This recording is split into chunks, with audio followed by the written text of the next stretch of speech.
She laughed when she said it. Joked about trading me in like a used car. The room went silent when I said his name. Finn Walsh. That's when everything shattered. 2 sons. 1 affair. 15 years of lies. And a paternity test that would change everything I thought I knew about family. My name is Dale Pritchard.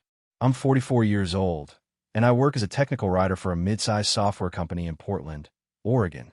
I've spent the last 16 years married to a woman named Daphne, and we have 2 sons. James is 15, and William just turned 8. On paper, we look like the American dream. In reality, I was living in a house built on lies. It all fell apart on a Saturday night in early September. My buddy Greg Stillman was throwing his annual end-of-summer cookout. His backyard was strung with those cheap LED lights from the hardware store, and the fire pit was going strong. I had a beer in my hand, barely cold anymore, and I was halfway through telling a story about the first motorcycle I ever rode when Daphne cut me off. "You know," she said, loud enough for everyone to hear. She had that tone she used when she wanted attention, like she was performing for an audience. If I ever decided to upgrade, I'd probably go for someone who makes more than 45 an hour writing instruction manuals. She laughed. Nobody else did. The group went silent. Greg stared at the fire. His wife Linda bit her lip and looked away. Even their teenage daughter, who'd been on her phone the whole time, glanced up with wide eyes. I set my beer down slowly. My heart was pounding, but my voice came out steady.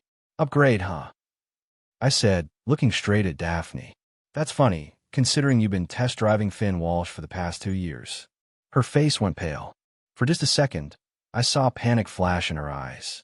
Then it was gone, replaced by that cold smile she always used when she wanted to win an argument. "You're embarrassing yourself, Dale," she said, like she was talking to a child. "Tell them," I said quietly. "Go ahead. Tell everyone about Finn. About the hotel in Seattle last month. About the weekend you said you were visiting your sister in Tacoma." Daphne stood up, brushing imaginary dust off her jeans. "You're being paranoid again," she said, but her voice wavered just a little. Greg cleared his throat. Linda looked like she wanted to disappear. The fire popped and hissed, louder than anyone's breathing. I didn't raise my voice. I didn't need to. I saw the messages, Daphne. All of them. She turned her back on me and walked toward the cooler like nothing had happened. Like I hadn't just torn open the lie we'd been living. That's when I knew for certain. This wasn't guilt. This wasn't shame. This was just who she'd become. I didn't drive home with her that night. I spent that night at a roadside motel off Highway 26. The kind of place with flickering neon signs and a clerk who didn't ask questions. The room smelled like stale cigarettes and bleach, and the air conditioner rattled every few minutes like it was threatening to die. I didn't care. I sat on the edge of the bed, staring at my phone, watching it light up with messages I refused to read. Sleep didn't come. My mind kept replaying the scene at Greg's house. Daphne's face when I said Finn's name. The way she recovered so fast, like she'd rehearsed what to do if I ever found out. That wasn't surprise I saw in her eyes. It was calculation. By 6 in the morning, I was sitting in my truck outside our house in Beaverton. The lights were off. The curtains were drawn. Everything looked normal from the outside, like nothing had changed. But I knew better now. I waited until 7:30, then let myself in through the front door. The house was quiet. Too quiet. I walked through the living room, past William's toys scattered on the floor, past James's basketball shoes by the stairs. Everything was exactly where it should be, except nothing felt right anymore. Daphne was in the bedroom, still wearing the same clothes from the night before. She was lying on top of the covers, her phone glowing beside her on the nightstand. When she heard me come in, she opened her eyes but didn't move. "You're back," she said flatly. Not a question, not an apology, just a statement. I didn't answer. I walked to her side of the bed and picked up her phone. No password. She hadn't even bothered to lock it. "What are you doing?" Daphne asked, sitting up now. But she didn't try to stop me. I opened her messages. There it was. Finn Walsh. The name I've been dreading to see confirmed in black and white. I scrolled up. Dozens of texts. Photos. Voice messages. 2 days ago. "Can't wait to see you Thursday." The usual place? Her reply. Counting down the hours. I dropped the phone on the bed. Not threw it. Just let it fall from my hand like it had suddenly become too heavy to hold. Daphne stood up, running her fingers through her hair. "So what now?" she asked. Her voice was sharp, defensive. "You're gonna make a scene? Tell everyone?" ruin everything we've built. I looked at her, really looked at her, and I didn't recognize the woman standing in front of me. You already did that, I said quietly. Last night. At Greg's. In front of everyone. That was your fault, Daphne shot back. You brought him up. You embarrassed me. I laughed. It wasn't a happy sound. I embarrassed you? She crossed her arms. You know what I mean. No, I said, shaking my head. I really don't. I turned and walked out of the room. She called after me, but I didn't stop. I grabbed my keys from the counter and left. I didn't know where I was going. I just knew I couldn't stay there. I disappeared for 3 days. No calls. No texts. I turned my phone off and drove north until I hit the coast. Found a state park near Cannon Beach with trails that went on for miles. I slept in my truck the first night, parked at a trailhead with nothing but the sound of wind through the trees and waves hitting the shore in the distance. The silence was exactly what I needed. No Daphne. No accusations. No lies dressed up as excuses. Just me and my thoughts, sorting through 15 years of marriage and trying to figure out when it all went wrong. I kept replaying moments in my head. Last Christmas, when Daphne said she had to work late on a Friday and came home at midnight smelling like cologne that wasn't mine. The weekend she told me she was going to a marketing conference in Seattle, but when I mentioned it to her boss at a company picnic, he looked confused and said there was no conference. The way she started going to the gym 5 times a week, but never seemed to lose any weight or gain any muscle. I made excuses for all of it. Told myself I was being paranoid. That good husbands trusted their wives. That she deserved her privacy. What a fool I'd been. On the second day, I called my brother Scott. He lived in Eugene, about 2 hours south. I hadn't talked to him in months. Dale. Scott answered on the third ring. Everything okay? I told him everything. The barbecue. The texts. Finn Walsh. When I finished, there was a long silence on the other end. I never liked her, Scott finally said. She always looked at you like you were a stepping stone, not a partner. That hit harder than I expected. Why didn't you say something? I asked. Would you have listened? Scott replied. You were in love, man. People in love don't want to hear the truth. He was right. I wouldn't have listened. But I was listening now. Scott told me to come stay with him when I was ready. Said I could crash on his couch as long as I needed. I thanked him and hung up. On the third day, I drove back to Portland. Not to the house in Beaverton. To my buddy Jamie's place in Hillsboro. Jamie had been my friend since college. If anyone would understand, it was him. I knocked on his door around noon. When he opened it and saw my face, he didn't ask questions. Just pulled me into a hug and said, "Come on in, brother." His wife Rachel made coffee. We sat at their kitchen table, and I told them everything. When I mentioned Finn Walsh, Jamie's expression changed. Wait, Jamie said, leaning forward. Finn Walsh. Tall guy. Works in commercial real estate. Yeah, I said. What? Jamie exchanged a look with Rachel. Dale, he said slowly. Finn used to work with Daphne. Like 3 years ago. At that marketing firm downtown. My stomach dropped. What? Rachel nodded. I remember Daphne mentioning him at your 4th of July party a few years back. Said he was persistent and that she had to shut him down. So this wasn't new. This wasn't some recent mistake or moment of weakness. This had been going on for years. Daphne had looked me in the eye, told me Finn was just a co-worker who wouldn't take no for an answer, and I believed her. I felt sick. I'm sorry, man, Jamie said quietly. I nodded. I couldn't speak, because now I understood. This wasn't about me not being enough. This was about Daphne being exactly who she'd always been, and I'd just been too blind to see it. I didn't go back to the house for 4 more days. I stayed with Jamie and Rachel, sleeping on their couch and trying to piece together what came next. My mind was clearer now. The anger had burned itself out, replaced by something colder, something more focused.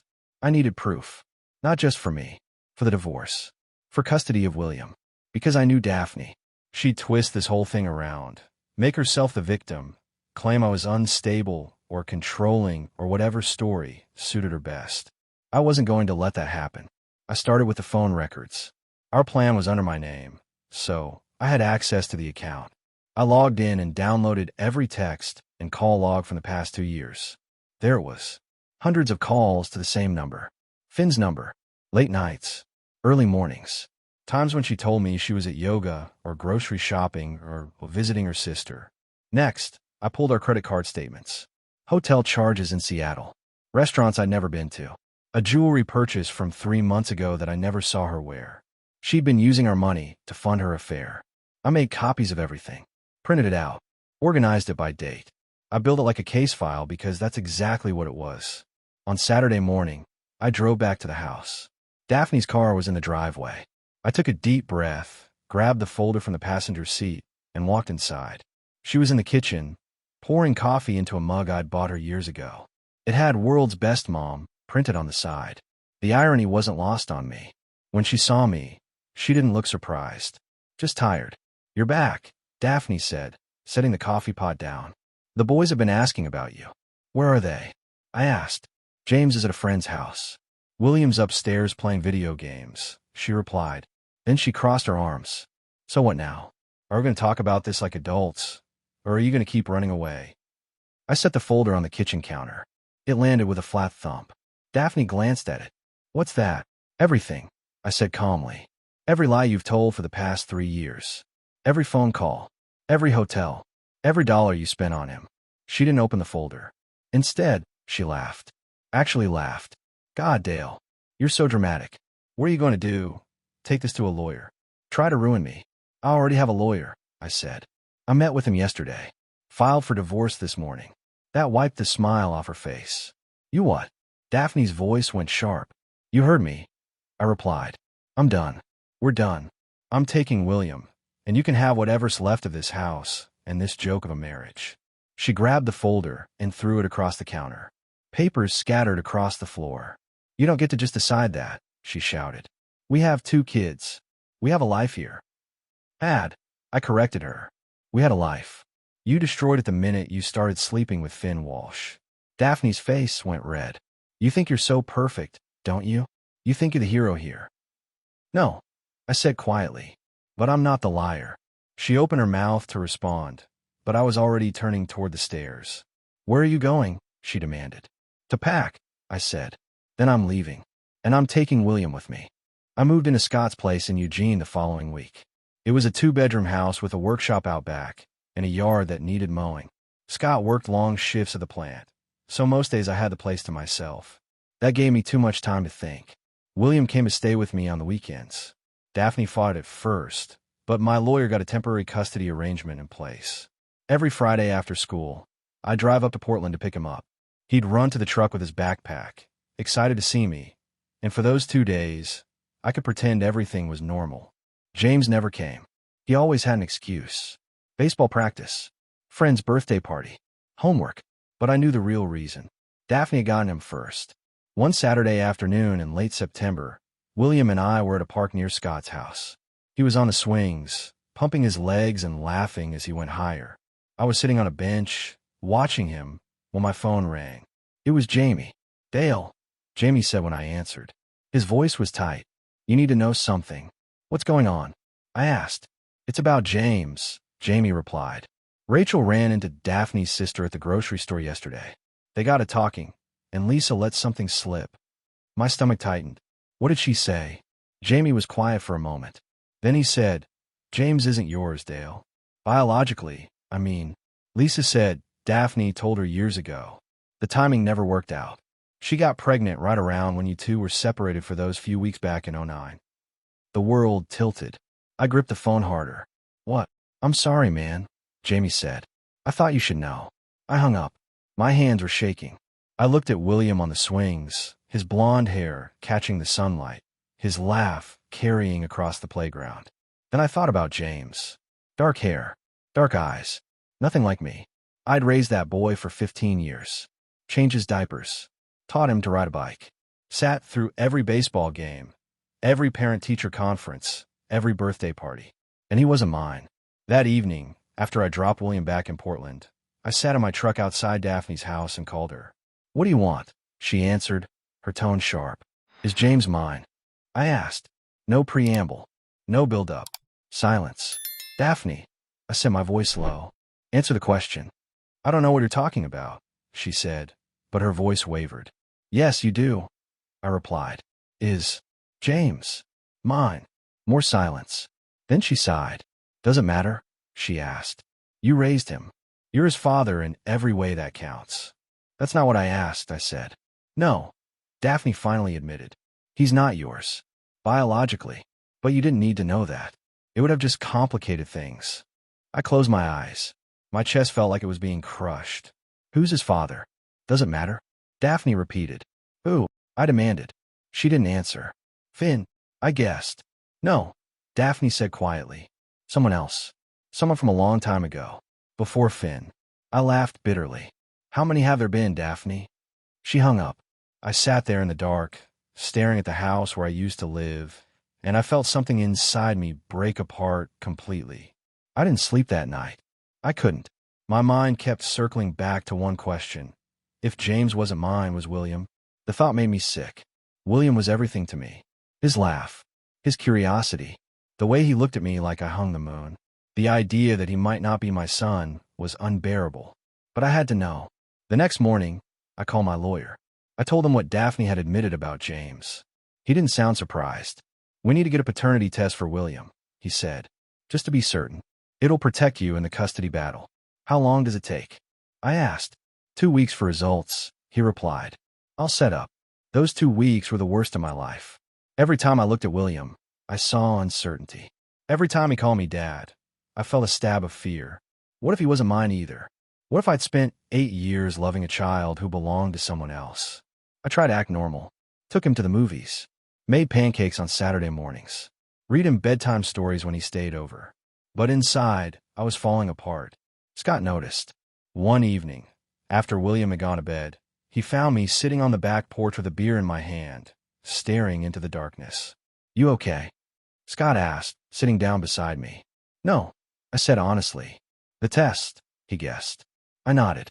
What if he's not mine, Scott? What if I lose him too? Scott was quiet for a moment. Then he said, You won't.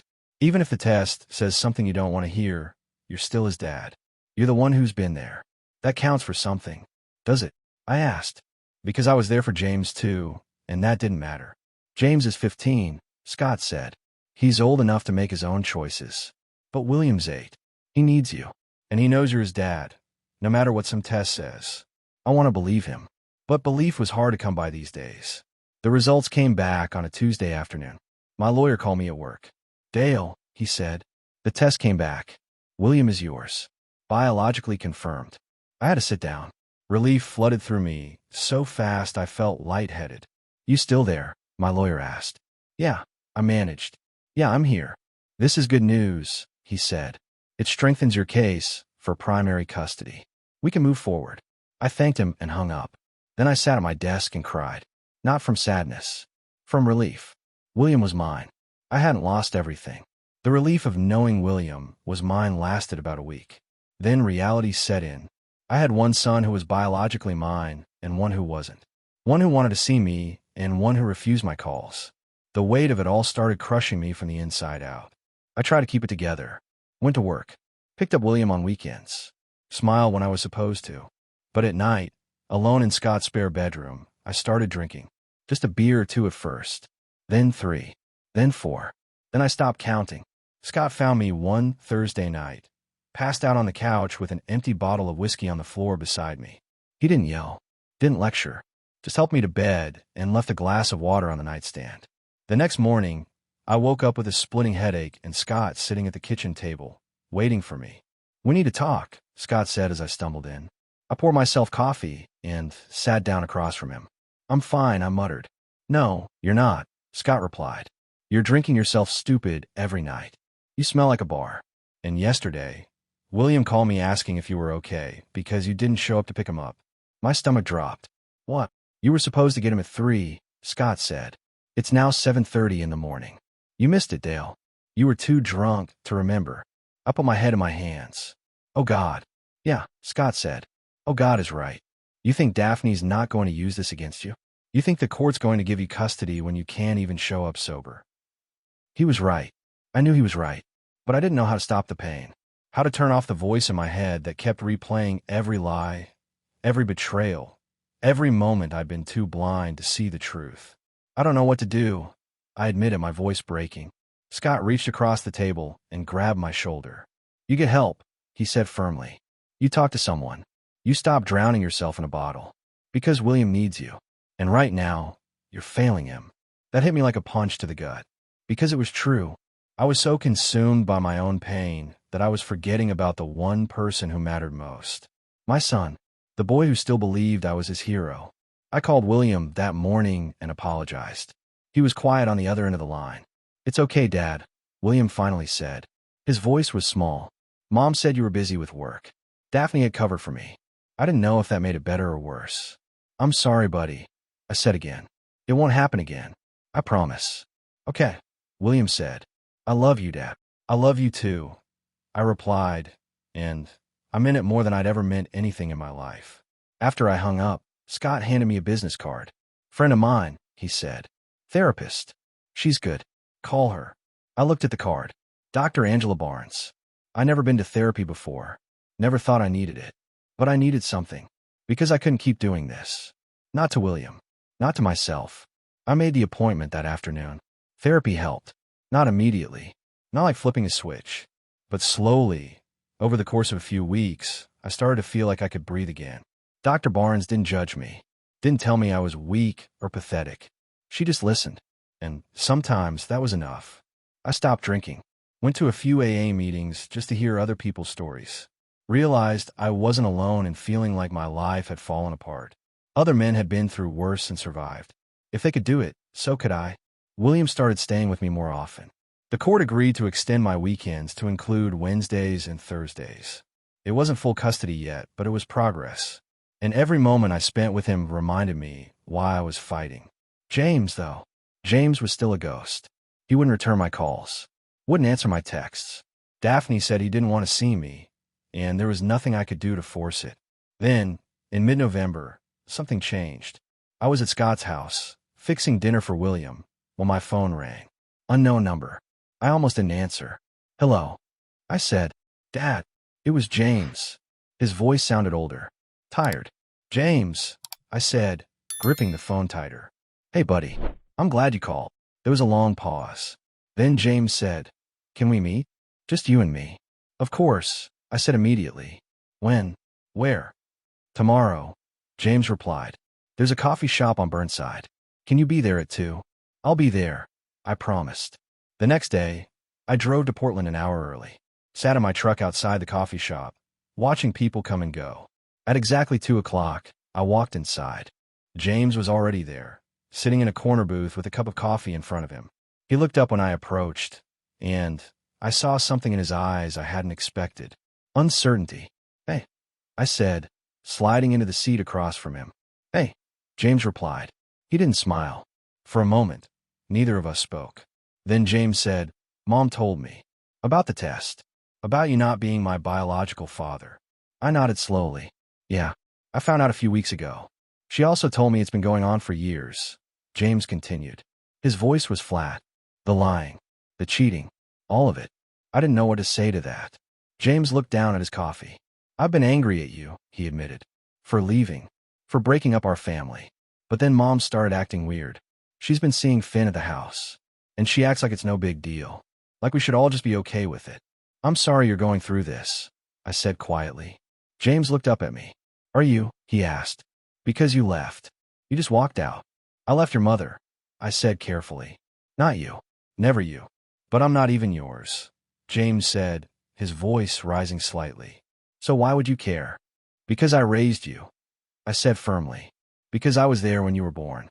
Because I taught you how to throw a baseball and helped you with your homework and cheered for you at every game.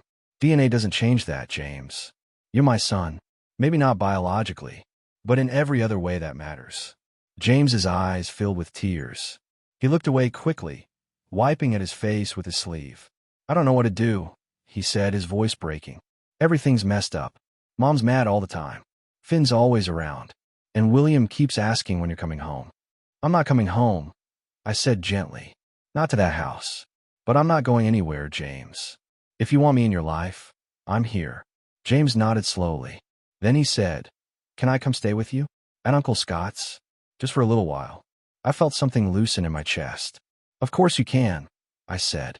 "Anytime you want." For the first time in months, James smiled. It was small, hesitant, but it was real. The custody hearing was scheduled for early December. My lawyer said we had a strong case. Documented infidelity.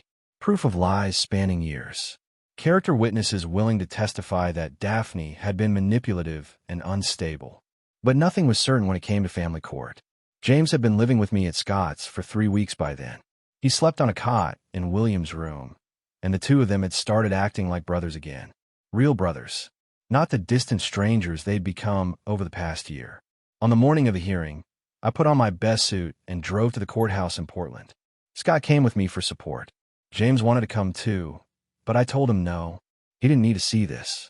Daphne was already there when we arrived, sitting with her lawyer in the hallway.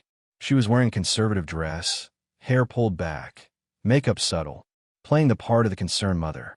When she saw me, her expression hardened. The hearing lasted 3 hours. My lawyer presented the evidence, the phone records, the bank statements, the messages between Daphne and Finn. He called Jamie to the stand, who testified about Daphne's history of lying. He called Scott, who testified about my commitment to William.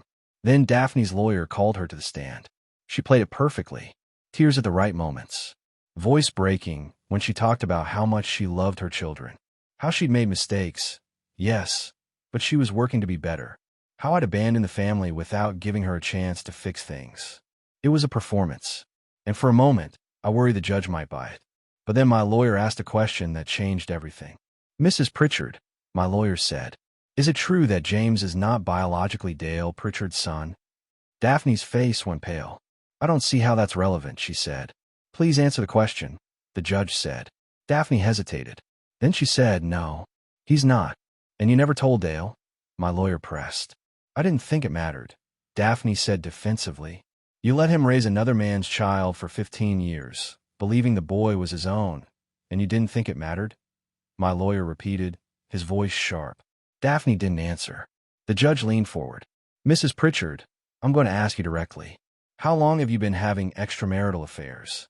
Daphne looked at her lawyer, who nodded reluctantly. "Several years," she admitted quietly. The judge made a note. Then he looked at me. "Mr. Pritchard, despite the fact that James is not your biological son, do you wish to maintain a relationship with him?" "Yes, Your Honor," I said immediately. "He's my son in every way that matters." The judge nodded. Noted. Then he adjourned for a recess. When we returned, the judge delivered his ruling. Primary custody of William would go to me. Daphne would have supervised visitation every other weekend. As for James, since he was 15, the court would allow him to choose where he lived. And James had already made his choice clear. I walked out of that courthouse with my sons. Both of them. Not because of biology, but because of love. 8 months later, life looked different. Better. Not perfect, but better. I'd moved out of Scott's place and into a small 3-bedroom house in Eugene. Nothing fancy, just a place with a yard where the boys could play and enough space for all of us to breathe. James had his own room. William had his. And I had mine. James finished his sophomore year at a new high school. He joined the baseball team, made new friends, started smiling again. He still talked to Daphne occasionally, but on his terms, not hers. William thrived. He was happier than I'd seen him in years. No more walking on eggshells. No more tension in the house. Just a kid being a kid. As for Daphne, I heard through Jamie that things hadn't gone well for her. Finn had left after the custody battle became public. Apparently, being exposed as the other man wasn't good for his real estate career. She tried to rebuild her life, but the lies had caught up with her. Friends stopped calling. Family became distant. She'd made her bed, and now she had a lie in it. I didn't feel sorry for her, but I didn't hate her anymore either. Hate required energy I didn't have. I was too busy building something new, something real. One Saturday afternoon in July, I was in the backyard grilling burgers when James came outside and sat on the porch steps. "Hey, Dad," he said. I looked over at him. He'd started calling me Dad again about 2 months ago. The first time, I nearly cried. "What's up, buddy?" I asked. "I was thinking," James said, "about everything that happened. About Mom. About Finn. About finding out you weren't my biological father." I set down the spatula and walked over to him. "Yeah. I just wanted to say thank you," James said, "for not giving up on me, for fighting for me even when you didn't have to." I sat down beside him. "James, you're my son. Biology doesn't change that. It never will." He nodded, looking down at his hands. "I know, and I'm glad you're my dad. The real one." William burst through the back door at that moment, holding a soccer ball. "Dad! James! Can we play before dinner?" I stood up and ruffled William's hair. "Sure thing, buddy." The three of us spent the next hour kicking the ball around the yard, laughing and arguing over imaginary fouls. It was simple, normal, everything I'd fought for. That night, after the boys went to bed, I sat on the porch with a beer and looked up at the stars. I thought about the man I'd been a year ago, the one who'd believed the lies, who'd stayed quiet when he should have spoken up, who'd almost lost himself in the wreckage of a broken marriage. That man was gone, and in his place was someone stronger, someone who knew his worth, someone who'd rebuilt his life from the ground up and come out better for it. I wasn't bitter. I wasn't broken. I was free, and that was worth everything.